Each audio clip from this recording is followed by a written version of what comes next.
Thanks to the support as a channel member, Glenn Stanbury. Right, folks, in today's video, we need to keep our momentum going in the Premier League. We just beat top-of-the-table Manchester United 6-0. But we also need to make sure that we continue to progress in the Europa League because it's realistically our only route into Europe this year. And we're only 1-0 up from our home leg against Milan. And they're proving to be quite tricky.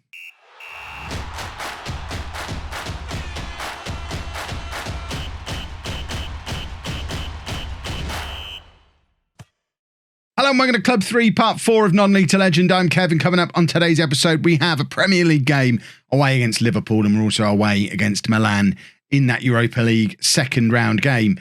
Since you were last with me, all wins, some massive wins as well. Not only massive wins, we haven't conceded a goal since January. It's the middle of March. We have turned into a very, very good side, demonstrated beautifully by this 6-0 win over Premier League leaders Manchester United, where they had one shot on target in the entire game. We absolutely ripped them apart. We were fantastic. And it was almost exclusively new signings as well.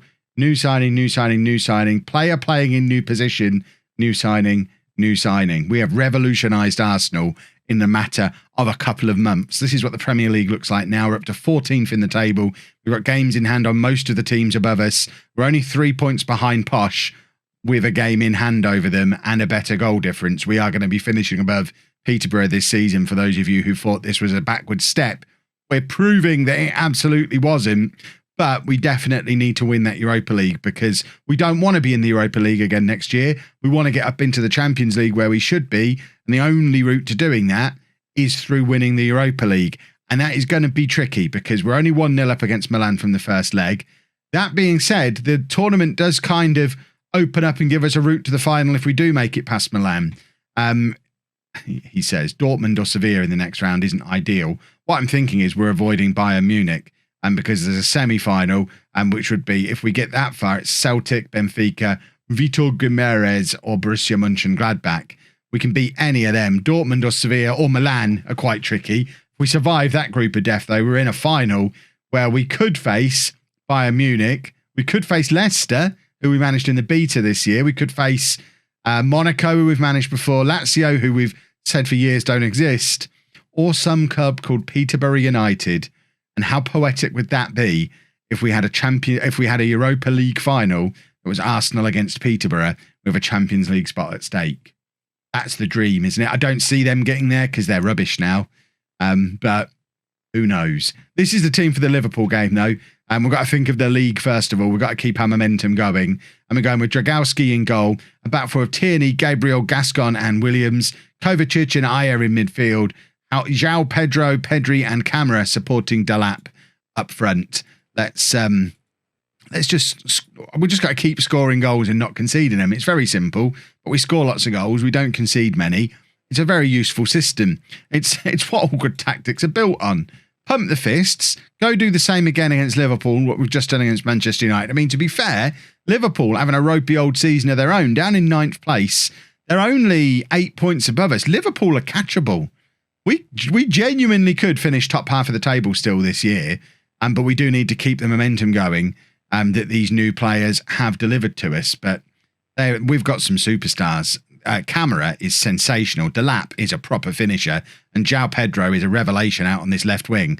And I thought he was going to prove it just there with an opening goal after 12 minutes, but it's a save by Alisson in goal for Liverpool, and we need to just regroup, try again. We are the form team in the Premier League at the moment, and we just need to keep that going because we need that momentum against Milan. I was disappointed to only beat them 1-0 in the home leg, and it was a late goal as well, like a 92nd minute goal.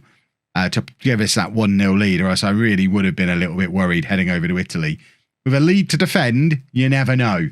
But going there knowing you have to win a match against a team like Milan is a definite challenge. But I think we've got to consider it a disappointment if we don't win the Europa League. I think we've got to be, between us and Bayern Munich, we're the two favourites for that tournament. And they'll get back into the Champions League without needing it because they'll win the Bundesliga. So frankly, they should just let us in. Go out there, give these fans their money's worth. We're pumping the fists while we say it. We'll have another late goal here, please. I'd like to keep the clean sheet run going. That's a lot of fun. but more important is winning the match. So if we end up winning 6-5 in this second half, that's fine with me. Aya heads the ball forward. I really, really like him in this deep line playmaker role. He's not a player I had earmarked to play there, but he does that job really well. He protects the defence nicely, and he does provide some decent passes forward. As you've seen there, he's found Williams on the right-hand side. Williams now going past his man. Cross comes over looking for Delap. Can't quite find him. Williams, of course, the former Liverpool man, is probably going into this game with a point to prove of his own, because similar to a lot of the Chelsea rejects we've got in this Arsenal side, he's very much a Liverpool reject. There's not many players in this team who've come here because Arsenal have headhunted them and dragged them away from a team where they were having a lot of fun. This is an Arsenal team largely made up of nearly men, even the likes of Delap, João Pedro. These are nearly men at the clubs they were at previously. Pedri wasn't getting into the Chelsea team. Kovacic was done at Chelsea. We've got a lot of players with points to prove, and hopefully we find a way to prove them this season. We're heading towards the 70-minute mark. Still goalless in this game. We'll take this draw. It keeps an unbeaten run going, which is certainly better than nothing.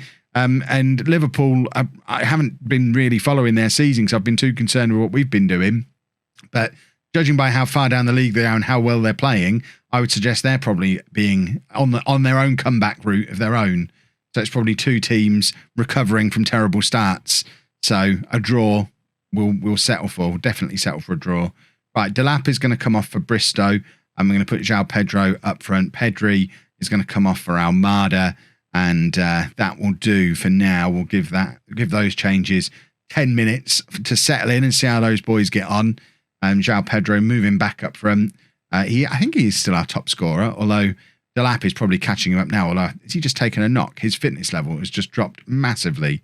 So we're going to have to take him off. We're going to stick Bristow up front. And probably, I think, we'll bring on Reece Nelson on this left-hand side these final 10 minutes. Bristow has got a couple of goals for us now.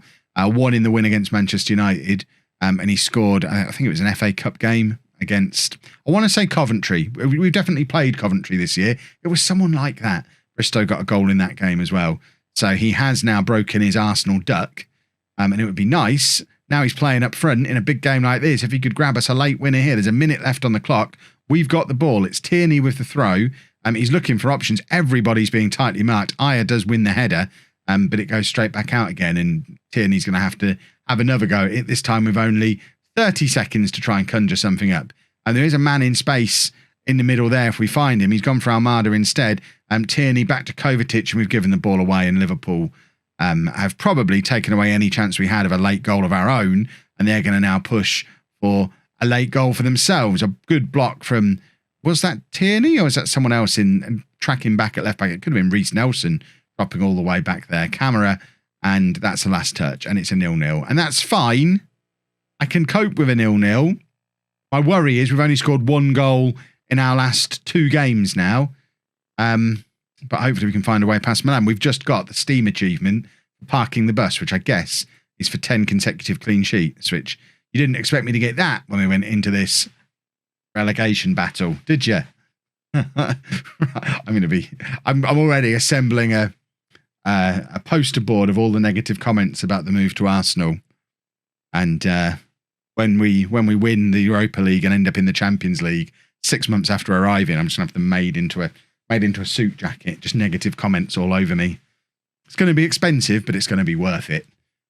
Watch me go and get... I should have saved that until after the Milan game, because that could blow up in my face, which could then lead to a pair of trousers to go with the jacket. Right, just the one change for the Milan game. It's forced upon us. Williams not fit to start. He picked up a little bit of a knock in that last game, so Dalot comes in at right back for him. Dalot. I remember asking that when I did the Manchester United save in the beta last year, and I don't think we got to a definitive answer. I'm sure you'll let me know down in the comments, but no idea. We're pumping the fists. Is that a frozen pitch in March? What nonsense is this? How many Maldinis are Milan going to have as well? Is that like grandson Maldini now? Madness. Right, let's go win this football match, please. That would be very nice. He's an attacker, is he? Interesting. I assume that's Paolo's son, is it?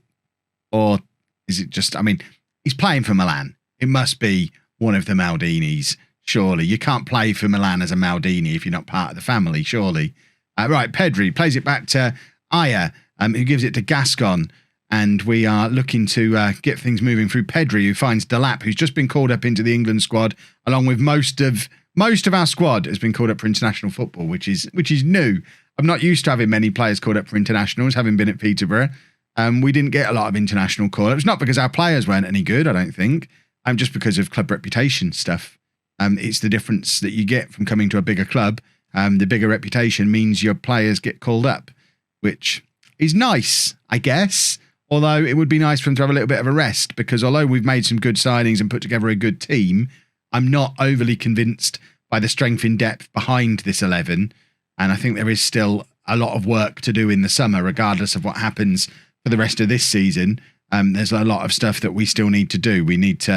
There's a couple of bits that need adding and changing about the defence. We definitely need to upgrade this midfield.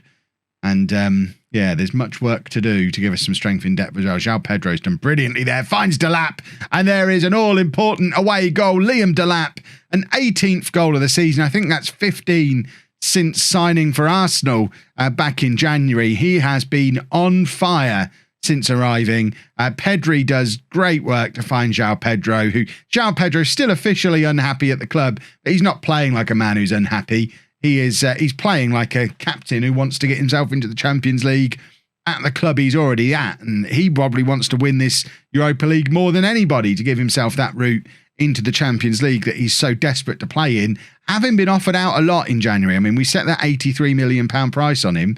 Nobody met it. Nobody come close to meeting it. We offered him out once a week throughout January in an attempt to keep him happy, and no one was biting. So hopefully that'll be enough to convince him that he's not going anywhere, because no one wants to pay the price for him. So he may as well give it his all and try and get back to that Champions League level he wants to play at the club that already loves him enough to give him the captain's armband as an attacker at 26 years old, which is, I think, that's all quite rare, to be honest. And Tierney plays it forward, finds Pedri. Pedri back to Tierney again, who is probably a little bit miffed that he's not the captain himself, the amount of time he's been here for. Tierney plays it into Delap. It's a second of the day for Delap, and surely a spot in the Europa League quarter-final for Arsenal. 2-0 to Arsenal, 3-0 on aggregate. Liam Delap is tearing the Europa League up. He's cup tied for our FA Cup quarter-final at the weekend against Everton. He played in the third round for Chelsea before we spent all that money on him, but he's not cup tied for the Europa League, because I don't think that exists anymore. We just had to register him. I don't think there's such a thing as cup tied anymore. He must have played in Europe for Chelsea this year, but able to play for us too, which is splendid. I'm going to bring Saka on for Tierney, who was tiring fast. And who else are we going to take off? I think we're probably going to take off Pedri. We've got Almada, who scored the goal in the first leg and probably feels more hardened by than anybody that he's lost his place in the squad. I don't expect that to be a long-term thing, him sitting on the bench. I think he will force his way back in that central midfield, and we probably will end up playing Pedri deeper. But at the moment, Pedri's having a lovely time playing where he is. João Pedro, tired as well. He needs to come off. We're going to bring Bristow on for him. Get some more minutes into Bristow. I know, I guess any Arsenal fans we've got watching are wondering why I constantly go for Bristow over Nelson. Mainly because Nelson's probably leaving in the summer, is my instinct. He's nearly 30 and not in the first team. So if you're nearly 30, not in the first team and on the amount of money he is, you bin that guy off for the 22-year-old who's as good as you, which is Bristow. And we look to the future, and it's all about freshening this squad up, getting rid of some of those players who've been here a long time. Some of these old men, we've just had to pay another £6 million towards Kovacic, which is ridiculous at his age. But as part of the deal that brought him in just this summer, just gone, Thierry Henry's a madman. But we'll be moving him on in the summer, hopefully. But the club have only just paid 41 million total for him, so I'm going to struggle to recoup our money on that one, I think. But Camara, show him why you show faith in youth, because he has been an absolute revelation since coming in. Yes, he was expensive. Club record signing, in fact, but seems worth every penny of it so far. Only 21 years old and just absolutely tearing it up. Beautiful stuff. Right, that was much more comfortable than I expected it to be.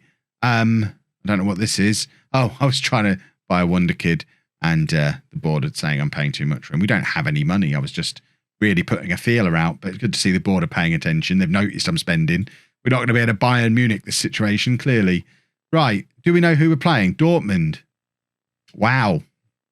That's going to be interesting. Oh, we've got to do that as a double header, haven't we? Normally, I would show you the second leg of Dortmund. I might still show you the second leg of Dortmund, but we've got to show you the Peterborough game, as you won't be happy if we don't. So we'll do Peterborough and then probably the second leg of Dortmund.